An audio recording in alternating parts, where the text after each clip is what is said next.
we got going on here? All right, we might be live again. Yeah, we're live now. All right, it's saying excellent connection this time. It's saying excellent connection this time. So we're just gonna delete the first one, or what? Uh, Restart, reboot? well, we're rebooting. It says we're good now. So sorry about that little glitch, you guys. Hopefully it's been figured out. So put it out there. We No. got a new one. Yeah. First one was practice. That didn't count. Yeah, it didn't count. It was like the Rockers went over the Hart Foundation for the WWF Tag Team titles. Uh-oh, Vince is running down the ramp and he's pissed. Yeah, it's like that. It just never happened. But hello, everyone, and welcome to this week's edition of the Just Two Marks Wrestling Recap Show. We did our spiel, but we'll go back and talk about Retribution again from where we left off. We apologize for the glitch in the stream. Something just wasn't connecting right. We should be fine now. I deeply apologize to anybody. We're back. I put it back out there on the Twitter that we're doing this again. And, yeah, so like I mentioned before things went completely haywire, you know, my big two gripes with Retribution are as follows. One, why they have to change their names? And two, if you're going to put them in, like, the weird Bane mask, just make that entrance gear. Don't insult us that know who Donovan Dijakovic was. And, Got you in the chat. You. Testing. No, I just thought, I thought the whole thing felt flat just because it felt like a ripoff of other stuff of what they've done and what other companies have done. But it seems like a mockery of itself too, where it's just not good. Right. But what I do like of it is that Ray's in here. SCU. There's Ray. SCU. Yep. Hurt Business is looking like $1 million through this feud, so I support that aspect of it. Right. But otherwise, Retribution's done. they're They're awful now, but Dark Order Order started that way too. It didn't even. Yeah, I mean, like, only difference is I don't have, and we both have a friend that would hate my guts for saying this, but I don't have the faith in the WWE to right the ship the way AEW did with the Dark Order.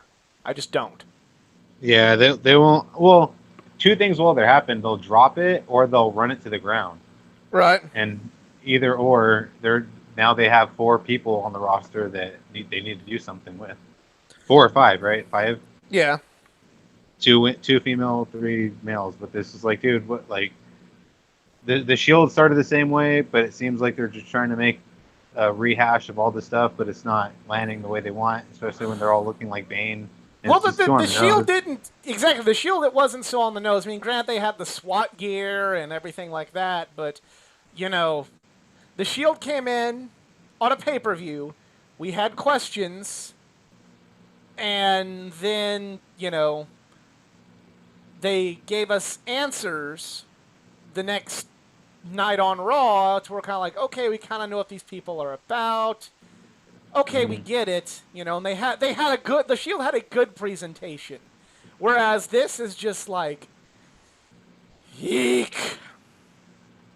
Yeah, I can't vouch for it. Like I said, the really only positive I can find out of it right now is the fact that Hurt Business is looking great through it. Yeah, Remy is exactly right. They keep shooting Retribution in the foot, and the only good stuff they've been doing is on Twitter. I'm not even familiar with their Twitter work, so I mean, I'll look that up later. Neither am I.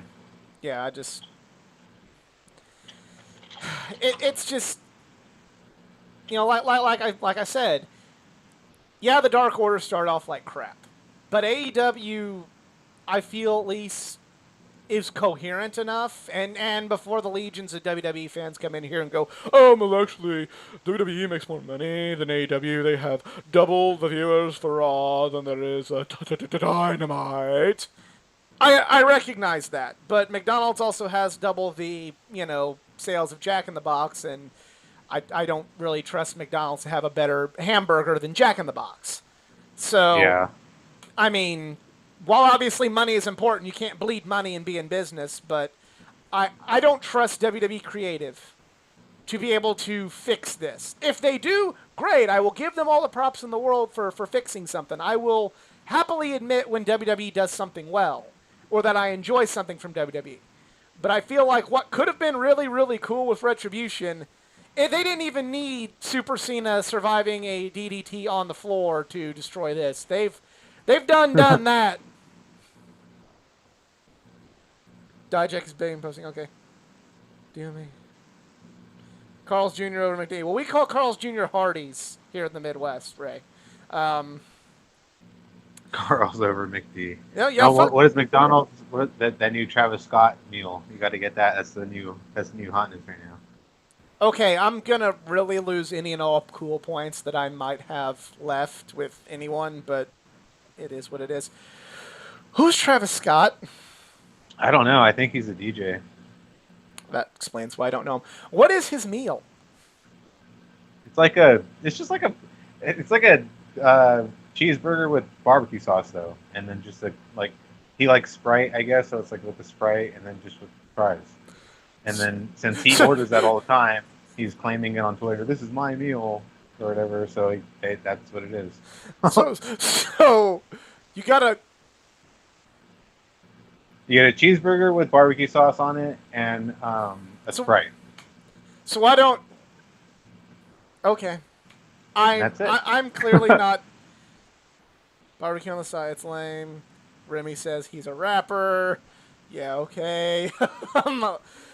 I mean, hey, if he's that's a your rapper. thing, hey, go for it. Okay. I thought he was either a rapper, DJ, or a football guy. Obviously, But- I am not cool. That's what we're getting out of this. So let's move on to Dynamite. And it's a bacon quarter pound with fries, barbecue sauce, because he dips his fries in it. Oh, okay. Yeah, because they're saying this is a bacon quarter pounder with fries, barbecue sauce, because he dips his fries, in it. Okay, I dip my fries in barbecue sauce too. Okay. I mean, Well, just coming soon. This is going to be Travis Scott's going to be having a match in WWE Watch. He'll be having Matt win- Riddle. he'll win the 24/7. I'd be okay with something like that, the 24/7 title. Oh, exactly. But Yeah. not knowing them, he'll probably beats. Insert him. Let's talk insert about him in the ladder 24/7 match. title this week because that was ridiculous. Did you see it? What's that now? The 24/7 title segment this week. I missed that part. It was ridiculous. Well, what happened? I watched the clip on YouTube, and it was pretty much just a YouTube skit, like made for YouTube kind of a thing.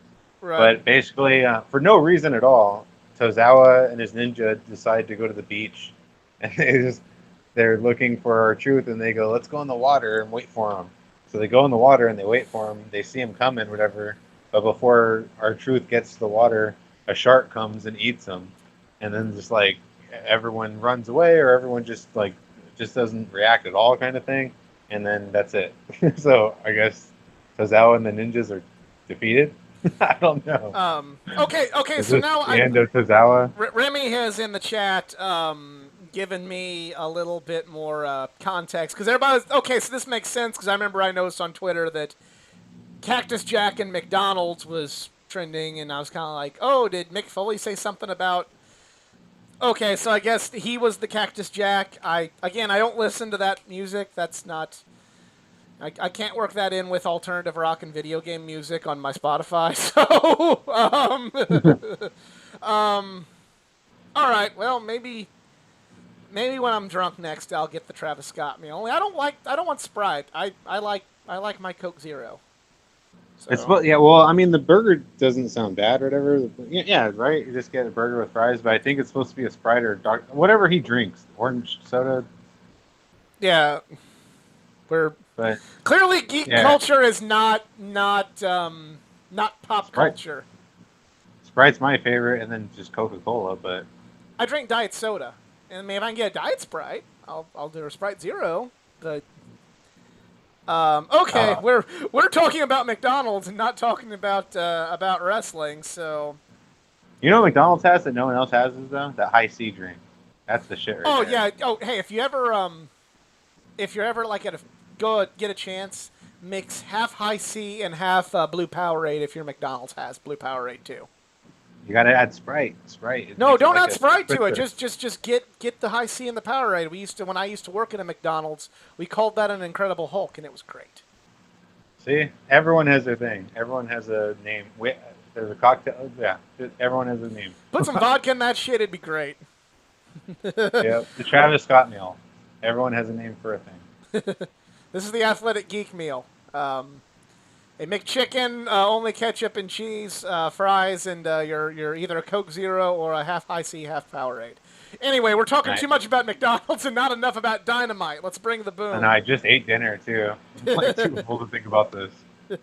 So, turns out Lance Archer was IRL exposed to COVID, or I don't believe he tested positive for it, but he was exposed and he's quarantining.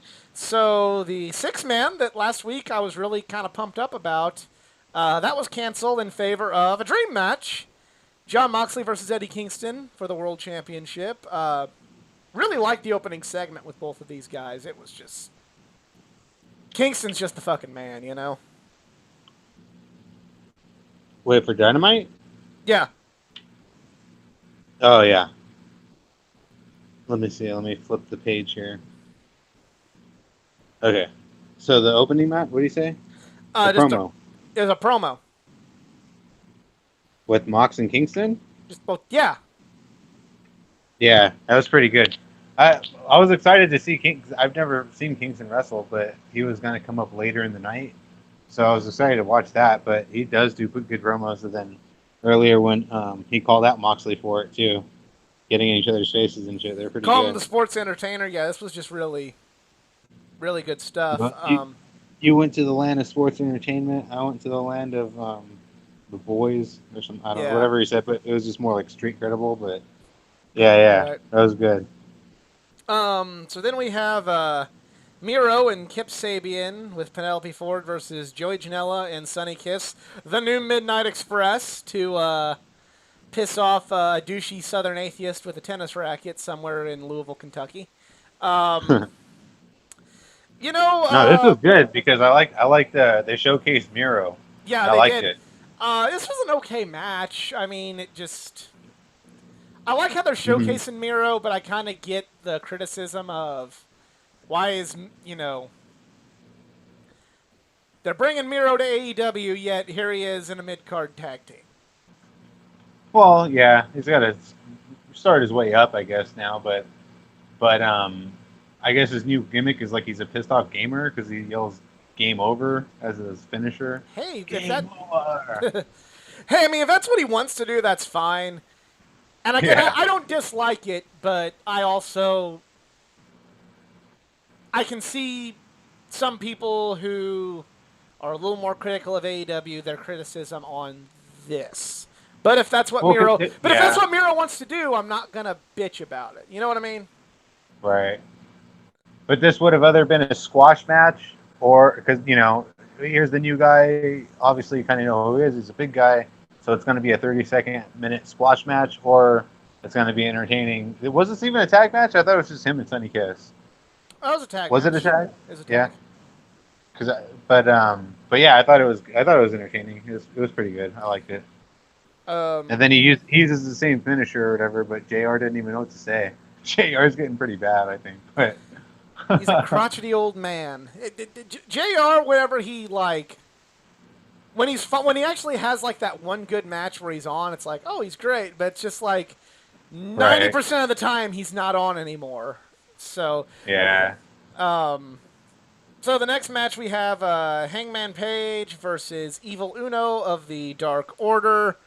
I like this one too. And Kenny Omega's back out there with subtly douchey commentary, leading to where I think we all know this is going. The bad guy turn for Kenny, and the return of the man who cleans. But yeah, I thought this match was good, not great. I mean, I've seen better matches out of Page. I've seen better matches out of Evil Uno. But it was still pretty decent. Just a few... Not trying to be that guy, but there's a few mess-ups, not on Hangman's part. But I did really like the exchange they did there at the end, I I just thought that was a good part of the match, and finally finally hit the buckshot and won it. I thought that little build up was kind of cool. It was pretty much just for the cameras too. Did you see that? Yeah. You're gonna see that clip. You're gonna see that clip a lot. Just trust me. Yeah, it was good though. The Kenny's next good on setting up stories on the commentary. He's not the best commentator, but the things he says are like for a point, or he's saying it for a reason, or whatever. right. But he stayed. Like normally they would have had him leave, and then when Paige wins or loses, whatever, and he looks around, he's gone by then. He Right. stayed the whole time, but yeah, I don't know. It was pretty good. I'm kind of. This is one of those things when you go back and when everything plays out, it's like, oh yeah, and Kenny said this on commentary, and oh, there's this. It's like what I've mentioned, like that one little thing that happens in a panel on a comic book, and then when the shit hits the fan, you go, oh yeah, 9 months ago there was this one panel with that.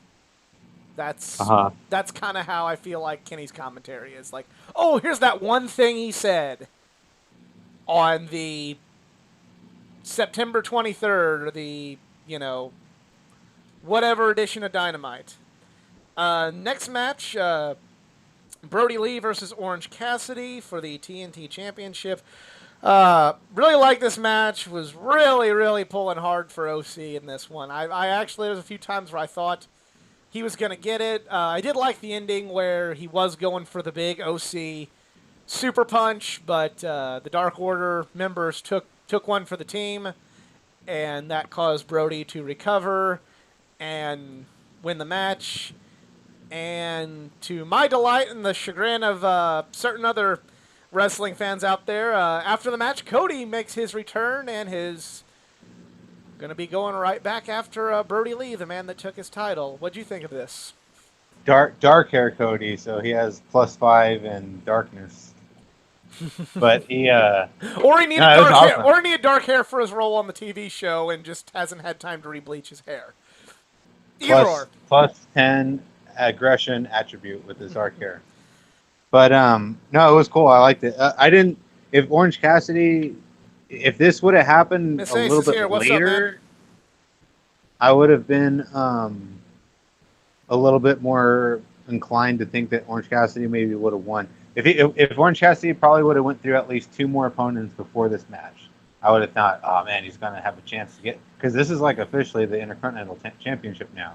And if Orange Cassidy eventually gets it or whatever, that's just priming him to be the world champion later, which is exactly what the belt needs to be. Exactly. So they're doing everything right. Like I love the fact that they're subtly doing all these kind of things.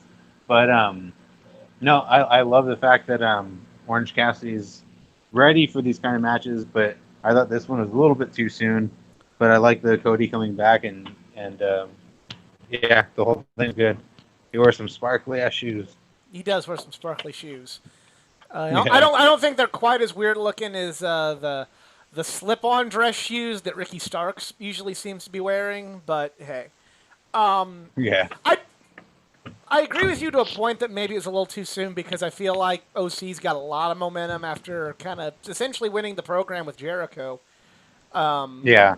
So maybe you didn't want to squander. On the flip side of things, sometimes you just got to strike while the iron's hot. And, this soon there was enough doubt in our mind. For me, this is me. Some people may disagree. And by the way, there was a lot of people in the audience. They keep on showing all the people. And you can see who the audience is liking, too, right, which is interesting, because a lot of the wrestlers that we've already gone over or whatever, we didn't talk about the reactions, but like Miro got good reactions. They were cheering, you know what I mean? Like, but for this one too, people love Cassidy, so he's not going to have a problem rising to the top, whatever. But like, absolutely I just thought this match was like a little bit too soon for me to truly think that he had a shot of winning it. But especially since Brody's just having his run. But yeah, it was good. Yeah, but kind of what I was thinking, for me, because it did happen so soon and because Orange was riding this wave of momentum, I had more doubt in my mind that, or hope, or whatever you want to call it, that that he was going to win because he was coming off just really had the momentum in his corner. That made me believe more that he had a chance compared to had they done this like in a month, where maybe he would have, I don't want to say faltered, but kind of, cooled off just a little bit. But, it's still a great match. I love the ending with Cody coming back. Certain friends I have weren't such fans as they mentioned in our group chat, but hey, that's their opinion. But I liked it, and then Brody basically laid out the challenge for a dog collar match at some point in time in the future between him and Cody, probably for the TNT You title. think Cody will win it again? Maybe. I mean, I could see Cody winning it back. I could see Cody, like, constantly winning it and constantly being, like, the gatekeeper for the next guy. Like, okay. Maybe not all the time, but, like, okay, hey, Brody Lee wins the TNT title. Okay. Beats Cody. Now Cody gets it back, and Brody's ready for the world title. Darby beats Cody for the TNT title, and then now he's ready for the Sammy. You know what I mean? He's kind of in that Rick Rude, Jake the Snake Roberts kind of role. Jake the Snake always said that his role was never to be the guy, but he was supposed to prime up the next big bad guy for Hogan back in the 80s. Right. I could see Cody in the TNT title kind of being he preps the next guy for the main event. As a Cody fan, do I want him to win it back so soon? No. I feel like we got some more traction to go with the Dark Order, with Brody as champion. But yeah, maybe they'll have, in the return match, they'll have like a great fucking match, but Brody will go home with the victory. Or, yeah, you know what I mean? or something. But it won't be another squash for sure. Right. I think, Cody has his haters, and, when you're running the company and you're an active wrestler, there's always going to be... He's a star, man. When he came back, oh, yeah. not only did he have a huge entrance or whatever, but he was put on all his moves. Like, he didn't miss his beat, and it's exciting to watch him come back. Right. So, like, well, he's definitely... I can get the fans' perspective of, oh, God, he's an EVP. Why is he putting the belt back on himself? Especially those of us that lived through the Triple H reign of terror and the Jeff Jarrett reign of terror, in TNA, things of that nature. But on the flip There's side, a difference. unlike Triple H and Jeff, the hater's going to hate, and there's going to be that section of the internet that's always going to be, fuck him, for be it because of nepotism or they don't like his style or they don't feel he puts on 5-star matches. When you enter an arena, people are excited for him, and he moves the needle, and he to quote his dad, goes to the pay window, daddy. And we just Cody's a controversial figure, but dare I say he's best for business. Yeah, it's true, and he's. I hate that argument when people say that. He's only hiring his buddies. These guys are only hiring their buddies. It's like, yeah, but they all grew up together in the business together, 10+ years together, so they know they're all qualified. So when they see that their friend's not working and they have a company, yeah, hire your friends that they can do the job. Like, why is that? But they're not hiring the local guy down to the gym. It's like, well, maybe he'll get there because they're proven to give these other guys shots, whatever. But it's like people are excited. I'm excited for Will Hobbs, and only thing I've seen of Will Hobbs is a battle royal and a segment, and I'm excited for Will Hobbs. I'm hearing, and I can't remember his name, but I haven't seen Dark yet. I need to go back and watch Dark because I hear there's this guy on Dark that's just great. I haven't seen this week's Dark yet, but I usually keep up with it week to week too because they have all the new guys on there. Griff Garrison's pretty good, but he's he's too Jungle Boy lookalike. Like he has to do something a little bit different because the whole running gag is that his Yeah, they people do that think on he's Jungle BTE. Boy. That's not Jungle Boy. Yeah. That's Griff Garrison. Yeah, who the fuck is Griff Garrison? But no, yeah, but they not only him, but a few people. Sammy's buddy got I forgot his Joe something. All of a sudden he's debuting in the ring too, and just stuff like that where it's like they give people a shot because they know, okay, not only have you had the credentials and you're in the independent scene and we've seen what you've done, we've worked with you, whatever, but yeah, let's hire the people we know that can do the job, whatever. Like, why does that not make sense? I hate the fact that people are saying, oh, they're just hiring their friends and stuff, but it's like, dude, it's like, seriously? Yeah. Crazy. Next, we have a segment setting up a match pretty much between Isaiah Cassidy wants a shot Chris Jericho. Look, I like Private Party, and they both have a lot of potential. This is kind of their teaching moment of, okay, your segment didn't work. How do you learn from it? I feel Exactly. I was just going to say this entire thing was just like, what the hell? Like, Yeah. it felt like a promo school that we just got, a promo school practice that we Right. got to sit in on. right. Oh, that's my nephew down there. Like, Yeah. while they're in the audience watching. Well, I'll go ahead, since he has been part of the channel on the podcast. Friend of the channel, Livewire McGuire, he kind of sent me a direct message, and he said, "Sell me on Private Party," and I said, "Well, I think they're a good tag team with a lot of potential. They're a little rough around the edges, and in AEW, you don't get put in a performance center where you kind of have this clean atmosphere to try and polish yourself. You kind of get." Right. You get thrust and learn on the job. Go like, okay, get out there and go get over. And they are over. But then once they do something bad, it's like, okay, kid, let's tell you why this didn't work. They kind of have to, they're going to have to fall. Sometimes in AEW, you got to fall on your own and then pick yourself up and go, okay, I know that sucked. I know that don't work. I know not to try that again. How do we learn from that? Which...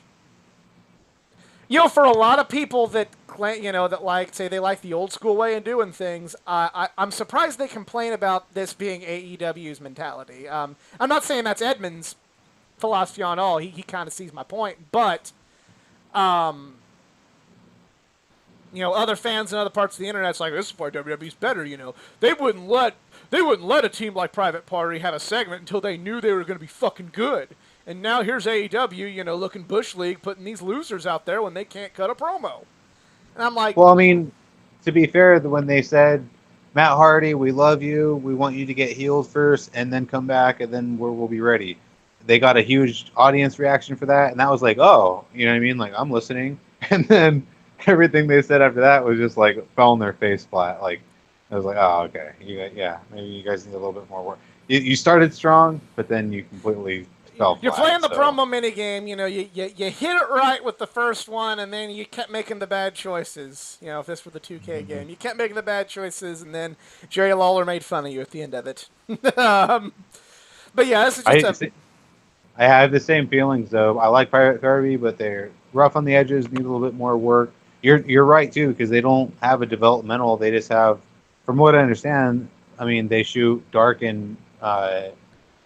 Dynamite on the same night, right? Yeah. So they're only working one night a week, so they kind of have indie shows as their developmental. And if they don't do indie shows or don't get booked, then they don't really, unless they go especially to the gym now with COVID. whatever.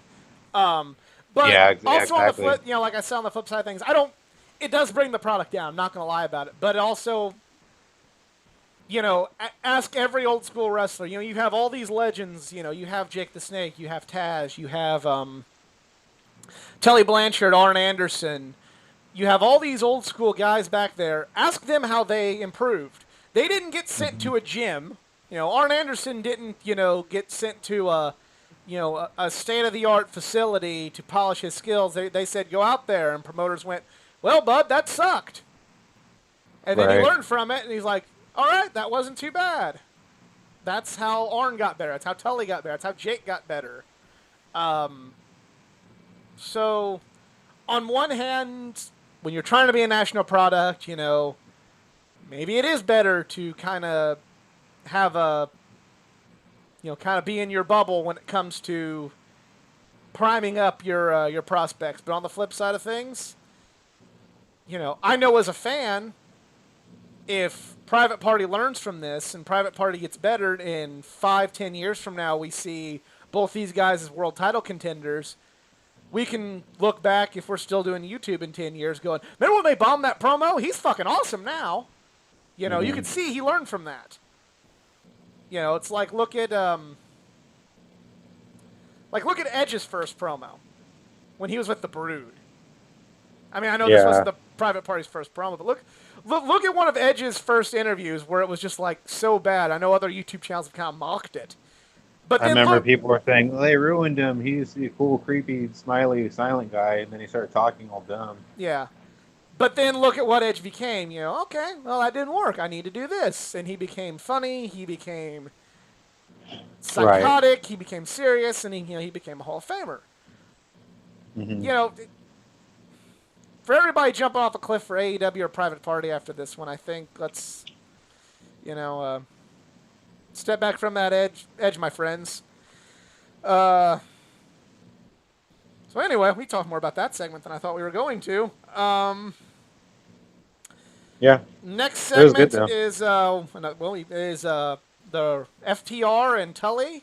They've changed the rules for tag title matches. It's no longer a 1-hour time limit. It is a 20-minute time limit. And if you can't beat them for the titles in 20 minutes, they get a win on their record. This is some good old school villain shit right here, and I loved it. And the idea of they're calling it the 20-minute brush with greatness for all the tag teams. I'm kind of liking the idea of having your champions with a short defense every week, because it kind of I feel that time limits could be used more in modern wrestling. I know in WWE you can't do that, but I feel like AEW can use the time limit like they did with Pac and Moxley.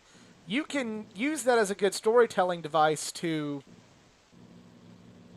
just basically have slimy bad guys walking away with the titles after they get their ass kicked for so long, but still, keep their heat, and then the good guys look strong. I think this is a great idea, and I'm excited about it. And it seems like they're building up Best Friends, who just had an amazing match last week for a shot at the titles, and yeah. Yeah, I thought it was okay. Like they're only doing it on TV, right? They said, only once a week we're gonna have a match on TV or whatever. Yeah. But the belts aren't on the line. We're just having matches or whatever, so you can see the champs on TV or whatever. But yeah, I liked it too. I just SCU is having the first one, right? The first go at it, and then Best Friends later or whatever. But yeah, I mean they're all good tag teams, and it's all going to be amazing. So I'm ready for it. But yeah, it was a good promo. Good promo. Like, there's a lot of promos tonight. And one thing we almost forgot to mention was a segment between Matt Jackson and Tony Schiavone, where Matt Jackson smashed Tony's phone and then paid him for a new phone. That seems to be their thing, is they do something wrong and then throw money out to fix it. So it's kind of, I laughed at the segment, but it's just kind of, there's the rumor and innuendo, if you will, says that Nick might be self-quarantining, so that's probably why they did it. Oh, speaking of smashing phones, I dropped mine. All right, next. Young Bucks promo, FTR promo, Moxley promo, Jericho had 2 promos, Hardy Boys promo, Private Party promo.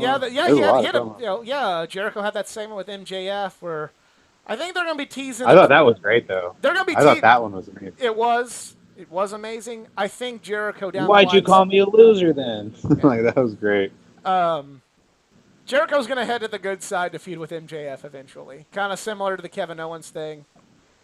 Because no one's going to cheer for MJF except for our co-host who couldn't make it tonight, and people love Jericho, so.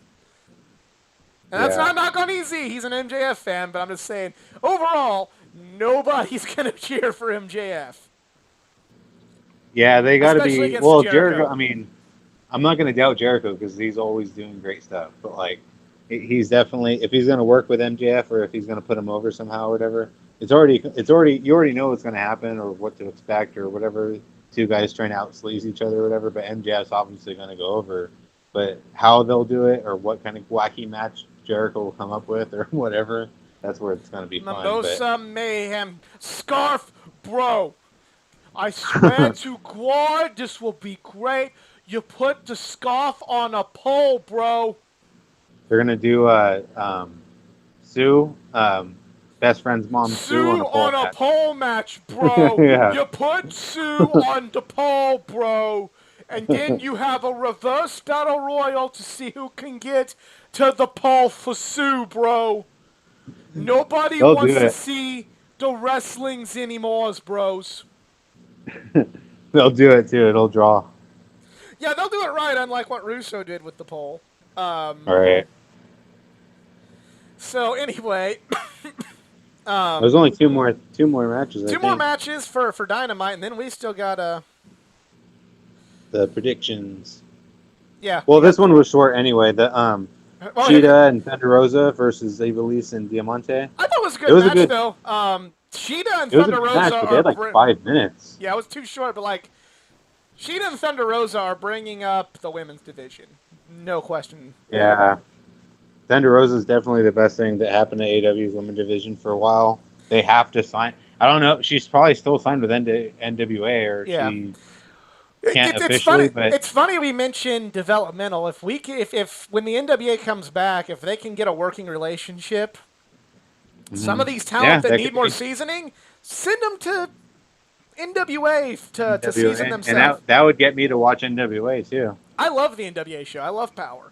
But that would be like a good way. Hey, we say Private Party needs some seasoning.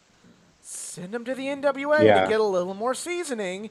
And then, boom, you know. Right.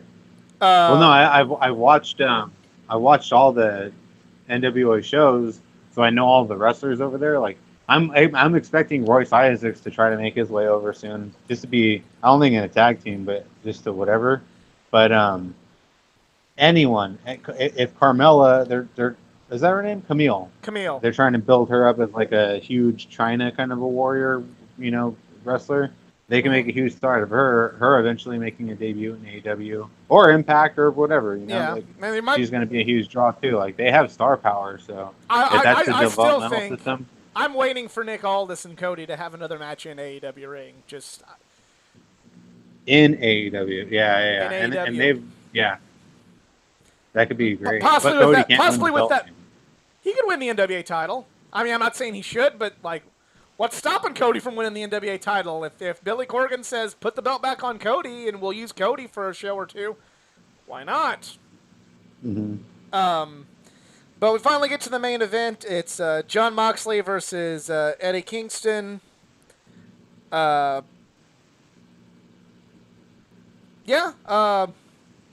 Really good match.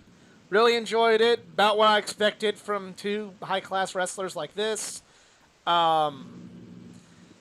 kind of built up for the next week with Butcher Blade and Lucha Bros coming out and laying out all the good guys, and kind of I thought it was just okay. Like I said, this is the first time I've ever seen Eddie Kingston. Right. I still have to go back and look him up or whatever. Where did he come from? Just He's- the Indies, or was he in He'd been Impact? he was in Indie. He was in Impact for a while. He was in NWA. He's been all over the Indies. He's done stuff in Ring of Honor, Chikara, CZW. He's kind So of he's kind of he'll like the have independent legend. He had in Chikara. He had a really, really great storyline that unfortunately never reached a good conclusion. With Claudio Castagnoli, aka Cesaro. It ran for 3 years and didn't even reach its best conclusion because Cesaro went to the WWE. But yeah, it was. He's very much very good. Like his strengths are in his interviews more than his matches. But Kingston's great. Right. Well, when I was watching it, maybe he has better days, or maybe he's older in his career now, or I don't know anything about this guy. but it was what I expected. Just a bunch of chops, slow moving, kind of just He wrestles a strong style, really slow, yeah, just strong brawling crawl, style. nice and But slow. his strengths are in his interviews. His strengths in his presence. His strengths in the storytelling. He's not a. Right, He's like a and he has Cody. good He's like expressions too. I compare him to Cody in the sense like yeah, he may not be getting the Meltzer and the internet 7-star matches, but Mhm. he can work a crowd like no other, and that's just as important. Right. But yeah, as long as he's the mouthpiece for all the heels, that's like he's like the Paul Heyman of the AW or whatever, because like he can pull everyone together and he can talk, and But as far as his match or whatever, maybe yeah, I'll have to look him up and see his better stuff, whatever. But so far, I was just like, eh. But still a good match. I didn't, I'm not gonna take anything away from it. It was still a good match, especially he was recovering and throwing his own German suplexes and stuff like that. But just from the first time I ever seen this guy, I was just like, not not too exciting. It's just like a good pizza. It wasn't great, but still good. Look up promos. Don't even look up his matches just yet. Get on YouTube and just type in Eddie Kingston promos. Just see Well, how I don't well. need to see his promo because just from the promos he's done in AEW, I can already tell he's great. Right. I saw one, the first time I ever heard of him, or the first time I ever saw him, was when he was on What Culture, interviewing a interview with Simon Miller doing Chelsea Green, and he just like walked into the interview and just like took it over, and I was just like, who the hell is that guy? But obviously it was all in good fun, or like just he was putting a character on. But it was like, damn, that guy was funny or entertaining or whatever, and that's why I remember him from. Putting But over the I never seen competition his on my match. channel. Nah, it's all good. Simon's great. Great guy too. Um, so finally got to get to the Clash of Champions Gold Yeah. Rush predictions. There will not be a competition for this one, but we will give our predictions, and you're free to let us know yours in the comments section or the chat below. Yeah, you ready to do this? Yeah. First match, according to Wikipedia, is Bobby Lashley versus Apollo Crews for the WWE United States Championship. Eric, who you got and why? I think Lashley retains, right? He's the champion right now. Yes, he is. Yeah, I think he retains, especially since Hurt Business is just heating up right now. I think he's going to retain it. Cruz goes down clean, I guess. Yeah. I'm feeling the same thing. Bobby Lashley, they've got plans for all of this, and Bobby Lashley's keeping that belt. Yeah. Next match is the Street Profits, the Raw Tag Team Champions, taking on Oh, God. Andrade and Angel Garza. Because, yes, WWE has a tag division. Who would have thunk it? Who have you got and why? What is this? Groundhog's Day? Haven't I seen this match before? This when I used to watch wrestling with my friend. She would go, I don't want to watch this right now or whatever. And I was like, why? And she's like, because I've seen this match before. I was like, this is a brand new episode. She's like, well, didn't they just wrestle last week? I'm like, yeah, they did. Like, you got me there.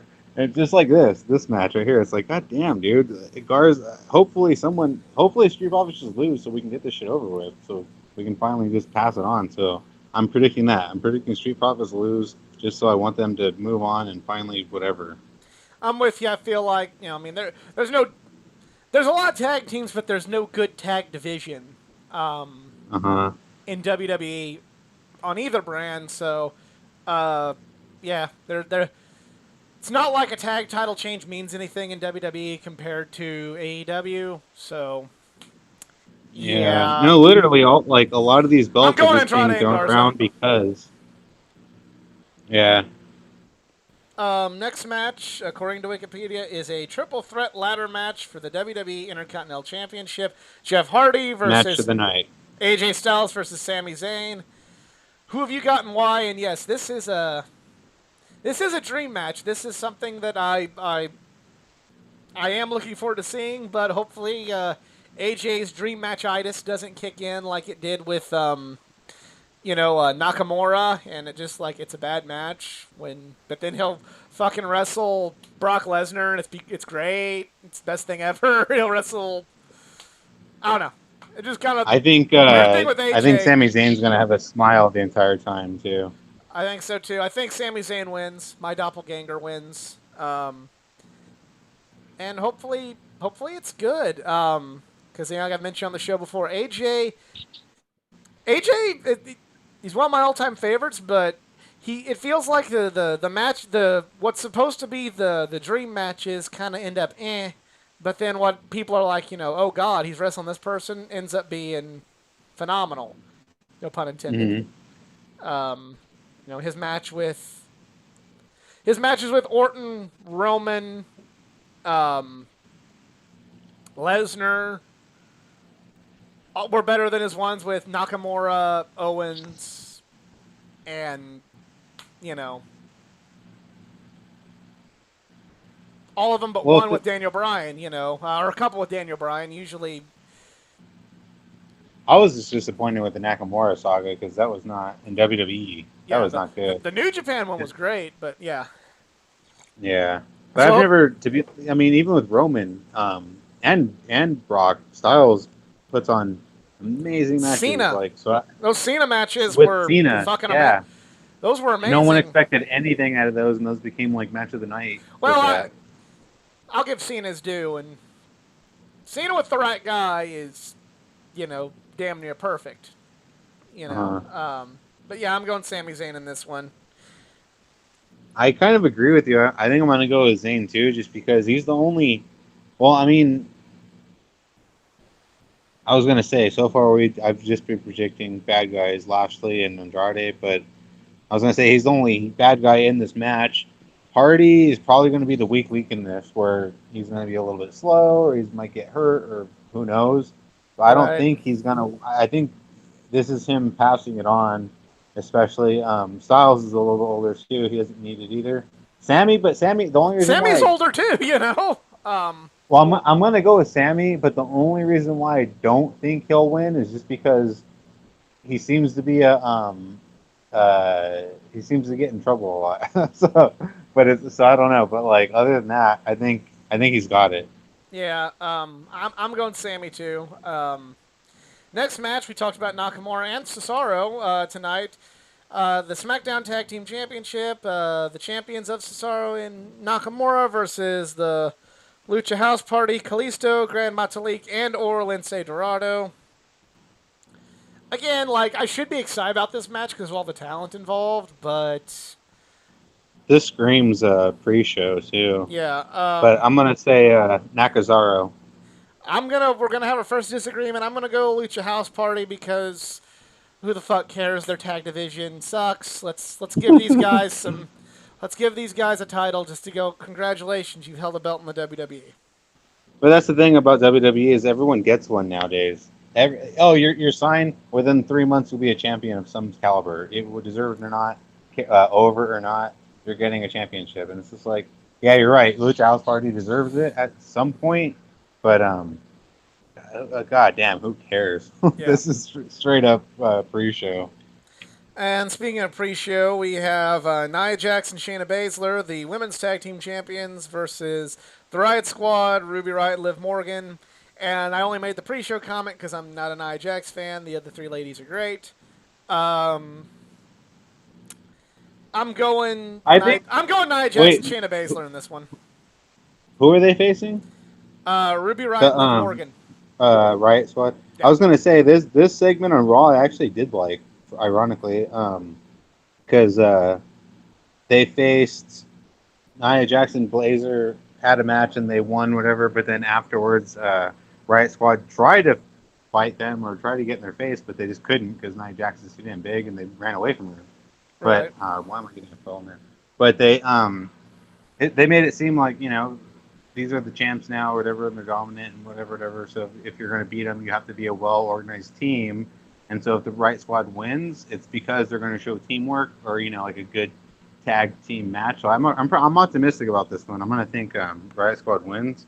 But this is one of the ones that weirdly clicked with me. It was like one of those you had like a bad soda, and you're like, a bitter one, you know, and you're Yeah. like, I actually kind of like that one. Like, you know what I mean?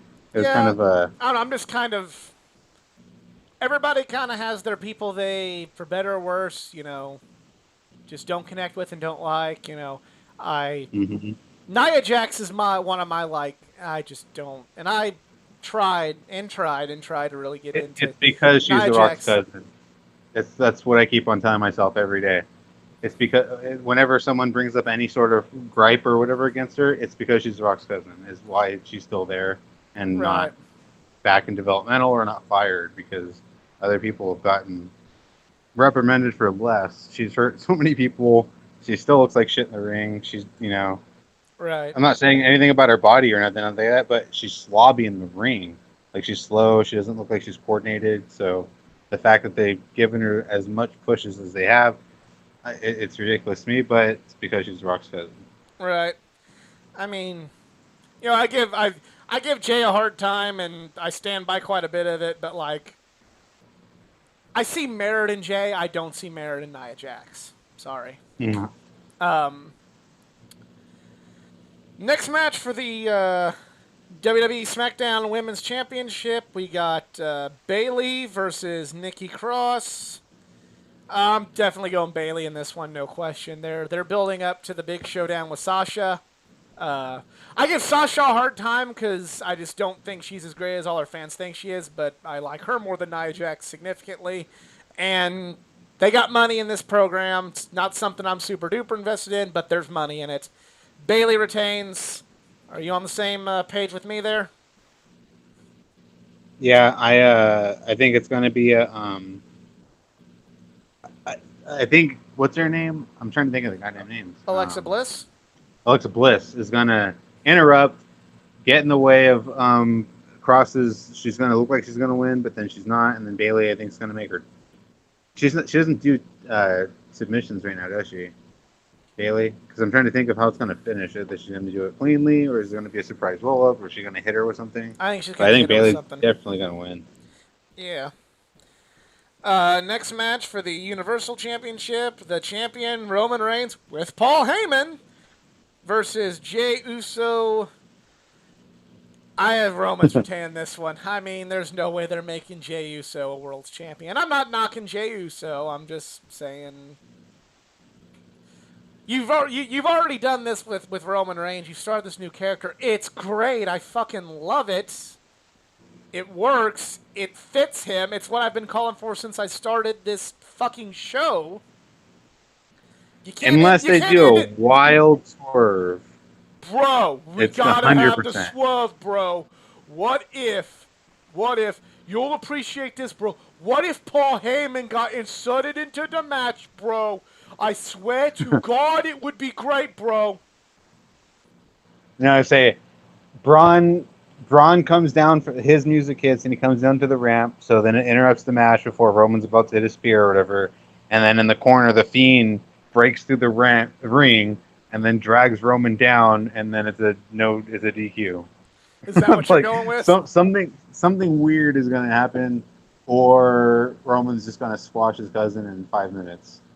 It's got to happen. I think something- the something- latter. I think yeah. the latter might happen before the.